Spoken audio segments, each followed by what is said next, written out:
MBS Radio se une a Himalaya. Todo el contenido de MBS Radio lo encuentras en la aplicación gratuita de Himalaya. ¿Cómo estás, Pedro? Qué gusto saludarte.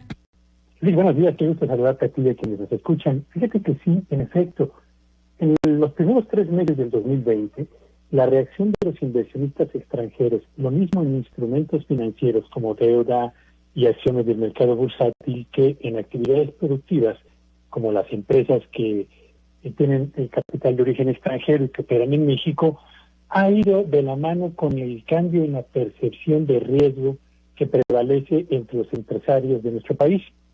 Hemos dado cuenta a lo largo de este año, en este espacio, Luis, de cómo la confianza de los empresarios de la industria manufacturera, del sector de la construcción y de la actividad comercial, todos ellos mexicanos y que operan en el territorio nacional, se ha mantenido en niveles de cautela cuando no de abierto pesimismo.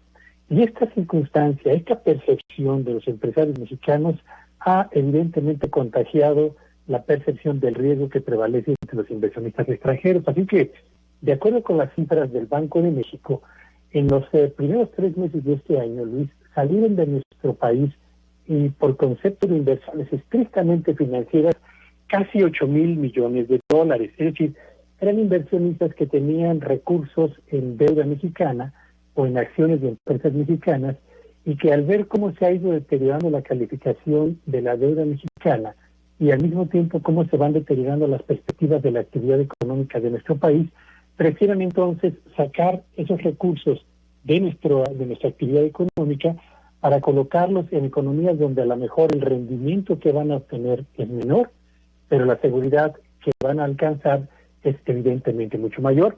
Pero no solamente se trata de capitales financieros que han salido de nuestro país, hablamos también, Luis, de la inversión extranjera directa, es decir, los dólares que se convierten en fierros, en empleos, en la generación de riqueza en nuestro país, que de acuerdo con los datos del Banco de México sumaron en cuanto a nuevas inversiones una cifra de alrededor de 10,334 millones de dólares, que comparada con los más de 14,000 millones de dólares que se registraron en el primer trimestre del año anterior, significa que estamos frente a una merma del orden de los 4,000 millones de dólares de inversión extranjera directa.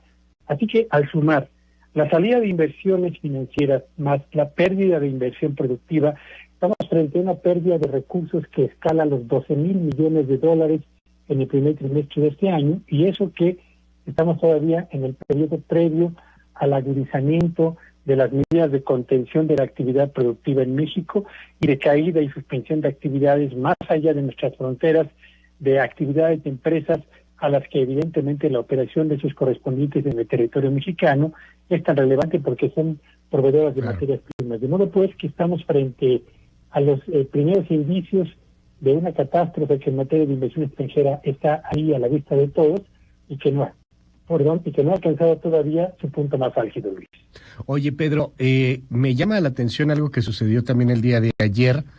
El grupo financiero Monex, pues como todos, y como vamos a ver el desfile de cifras a la baja, recorta la proyección de crecimiento. Ellos le andan calculando a menos 9.2.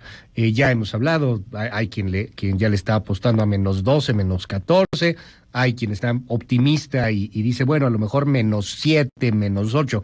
Un poquito da igual, pero me llama mucho la atención lo que dice Monex en el sentido de que en los próximos 10 años podría ser que México no pudiera llegar a crecer más del 2%. 10 años, 7 años, 5 años, lo hemos hablado mucho, el momento de la recuperación. Destruir es bien fácil, recuperar, esa es la bronca, Pedro. Sí, por supuesto. Fíjate que es interesante esto porque esto nos remite a un concepto que los economistas llamamos el crecimiento potencial de la economía.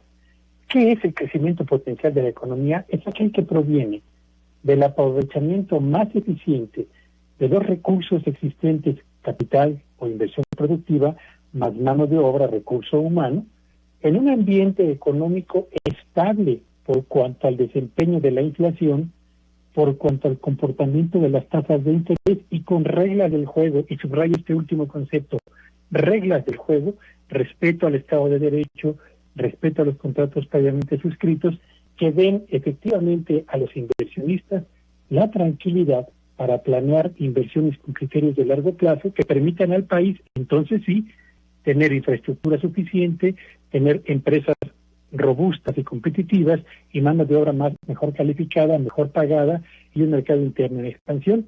Y cuando un grupo de analistas como Monex señala que nos tomará 10 años recuperar las de por sí mediocres tasas de crecimiento anual en la generación de riqueza, lo que nos está diciendo es que hemos asistido, no solamente en este año que recién ha terminado, sino yo diría en los últimos años, pero particularmente en los periodos más recientes, a la destrucción de capacidades productivas de México, que solamente podremos recuperar, Luis Auditorio, en la medida en la que creemos políticas públicas y un ambiente estable, predecible y con reglas claras para los negocios. Pedro, siempre es un gustazo poderte saludar y poder platicar contigo. Te mando un gran abrazo. Te seguimos ahí en tus redes sociales. Me encuentran en Twitter, en @PetelloVillagrán. Feliz miércoles para todos. Gracias, Pedro. Feliz miércoles. Regresamos. MBS Radio se une a Himalaya. Todo el contenido de MBS Radio lo encuentras en la aplicación gratuita de Himalaya.